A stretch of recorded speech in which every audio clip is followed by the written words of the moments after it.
खौ लानोसै आरोखि जिहेतु लेटेस्ट नैबे सोलिबाय थानाय निश्चय ससियेल मिडियायाव ओंखारबाय थानाय खोथाखौनो बुंदों गेमस्रि आरो जेम्सनि खोथाखौ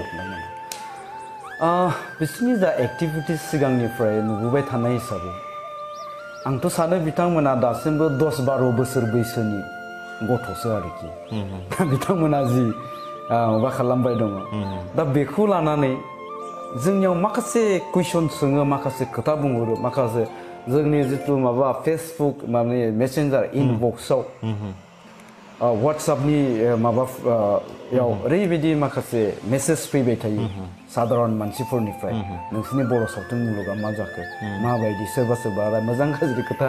बुंहरो आरोखि दा जियानो जा बेयो जाबाय बिथांमोननि पार्सनेल मेटार एक्चुअलि खिन्थु खोथाया जाहैबाय मा गावसिनि न'खरनि जा समस्या बेखौ ससियेल मिडियायाव लाना फैनाया मोनसे बिराद गाज्रि समाजाव गोहोम गोग्लैदों बे आं बुंनाय खोथा नङा समाजनि मानसिफ्रा बुंदों बेजों जोंनि माखासे उन्दै उन्दै गथ'फोर इयुन जोलैफोर दानि समाव जिहेतु सोरबा क्लास 8, 9, 10 आव फरायनाय गथ'फ्राबो बे ससियेल मिडियाखौ बाहायो दा बेवहाय माखासे बिसोरनि सायाव माखासे गोहोम गोग्लैदों होननानै गोबाङानो बुंसोलायदों आरो आंबो बेखौ सानदों दा जियानो जा खोथाया जाबाय मा खुला खुलिखौनो बुंबाय गाज्रि मोनबाबो नोंथाङा सोंनायनि थाखाय खिन्थु आंहा बुंनो गोसो गैयामोन बेखायनो सिरियै दंमोन आं रायजोफोरा मिथिनो लुबैदों खिन्थु आं मोनसे खोथाखौ बुंनोसै खोथाया जाबाय मा दिनै गेमस्रिनि जितु माबा जितु स्टेटास होबाय दङ बेफोराव आं हाबनानै नायबा नुबाय गोबाङानो मोजां गाज्रि बहुतथा खोथा बुंदों गाज्रिबो बुंदों बहुतथायानो बेनिफ्राय बिनि जितु इउटिउब चेनेल बे चेनेलनिफ्राय 20+ बे साननैयाव आनसाबस्क्राइब जादों हयथ' नोंथांमोनाबो नोजोर होदोंबा नुदों खोमा दा जियानो जा खोथाया जाबाय नैबेसो आं मोनसे खोथा आंनावबो मोनसे सोंलुआ सिखाङो जे दिनै जे जोंनाव माखासे कुइसन खालामबाय जे नोंसिनि सावथुन मुलुगनि आमुखा आमुखिना मानो बेबायदि दा खोथाया जाहैबाय मा मानोथो बिसोरखौ लेंनानै लानानै थाङो माखासे जोंनि माने राजुआ माखासे प्रग्रामफोर बिसोरखौनो लानानै थाङो बिसोरखौ चिफ गेस्ट खालामहैयो